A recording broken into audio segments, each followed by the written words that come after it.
اعوذ باللہ من الشیطان الرجیم بسم اللہ الرحمن الرحیم۔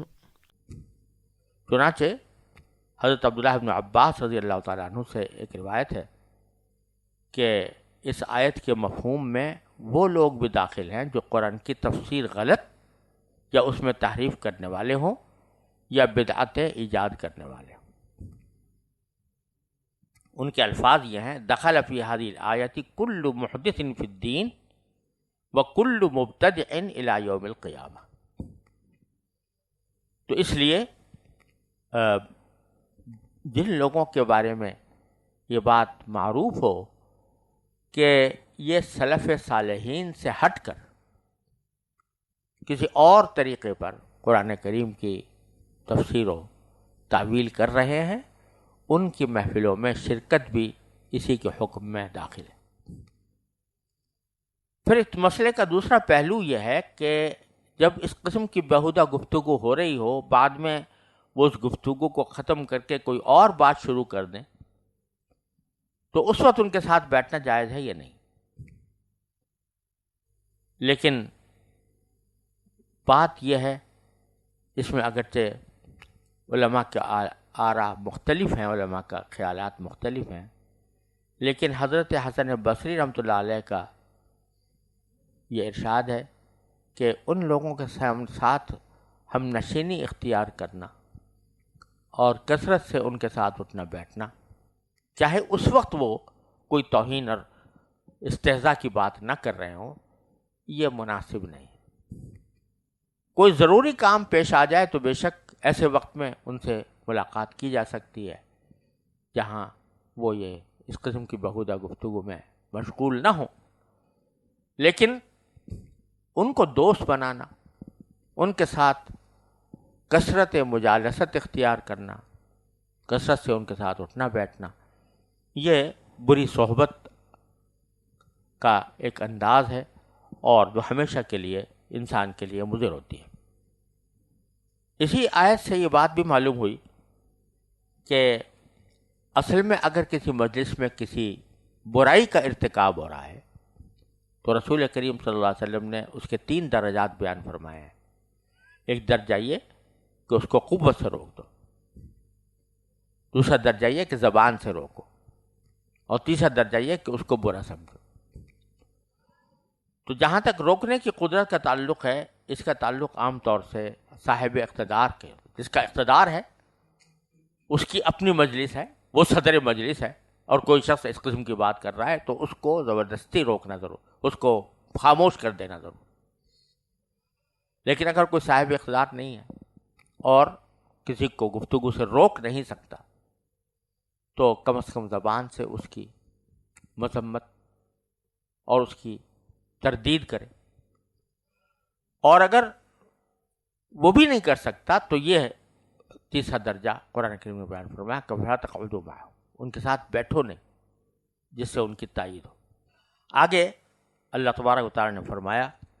ان منافقین کا ذکر کرتے ہوئے کہ منافقین کو کافروں کے ساتھ جمع کریں گے، ان کا ایک نفاق کا ایک راستہ، انہوں نے نفاق کا ایک طریقہ، نفاق کی ایک صورت انہوں نے یہ اختیار کی ہوئی ہے کہ الذین یتربصون بکم، اے مسلمانوں یہ وہ لوگ ہیں جو تمہارے انجام کے انتظار میں بیٹھے رہتے ہیں۔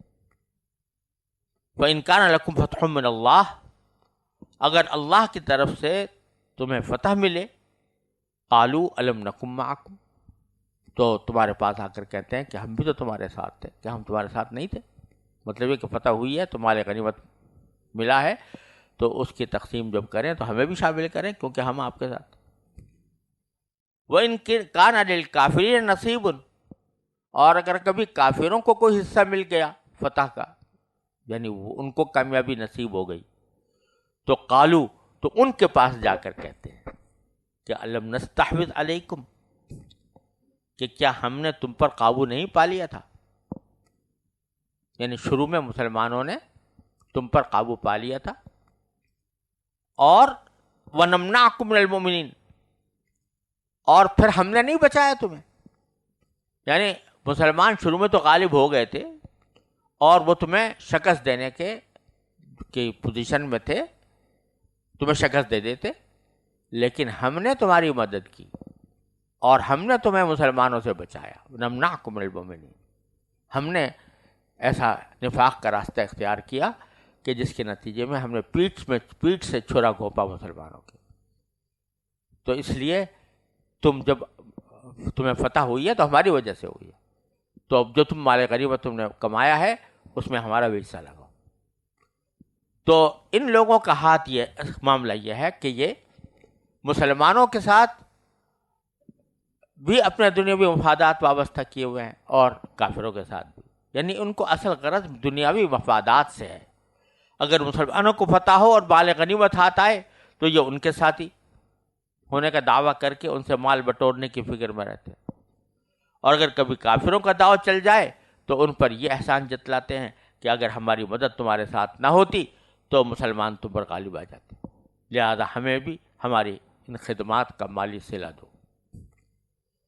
تو اللہ تعالیٰ فرمایا فاللہ یحکم بینکم، تم نے تو یہ حرکتیں کر رکھی ہیں، آخری فیصلہ تمہارے درمیان اللہ ہی کرے گا قیامت کے دن. اور وَلَن يَجْعَلَ اللَّهُ لِلْكَافِرِينَ عَلَى الْمُؤْمِنِينَ سَبِيلًا،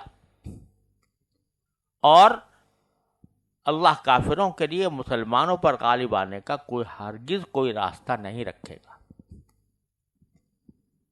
اس کے معنی یہ تو واضح ہے ہی کہ آخرت میں غلبہ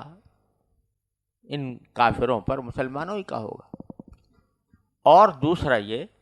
کہ اللہ تبارک و تعالی نے دنیا کے اندر بھی، یہ خطاب صحابہ کرام سے ہے، تو صحابہ کرام کو اللہ تعالی نے غلبہ عطا فرمایا، باوجود کافروں کی سازشوں کے، باوجود منافقین کی منافقت کے، اللہ تبارک و تعالی نے بالآخر غلبہ نبی کریم صلی اللہ علیہ وسلم اور صحابہ کرام کو عطا فرمایا.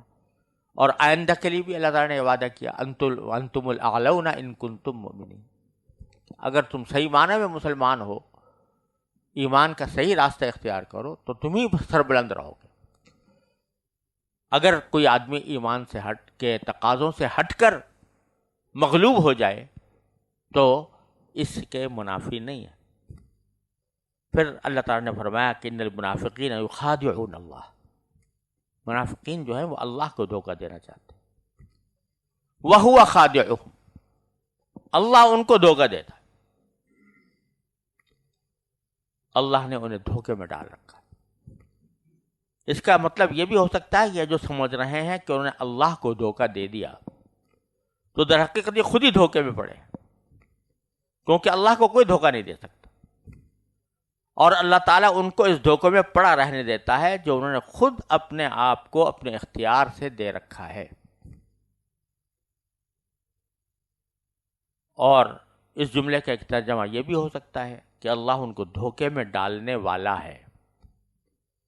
اس ترجمے کی بنیاد پر حضرت حسن بصری سے منقول ہے کہ انہوں نے یہ بھی بیان کیا کہ ان کو اس دھوکے کی سزا آخرت میں اللہ تعالیٰ اس طرح دے گا کہ شروع میں ان کو بھی مسلمانوں کے ساتھ کچھ دور تک لے جایا جائے گا، اور مسلمانوں کو جو نور عطا ہوگا اسی کی روشنی میں کچھ دور تک یہ بھی مسلمانوں کے ساتھ چلیں گے، اور یہ سمجھنے لگیں گے کہ ان کا انجام بھی مسلمانوں جیسا ہوگا، مگر آگے جا کر ان سے روشنی چھین لی جائے گی. اس بات کی وضاحت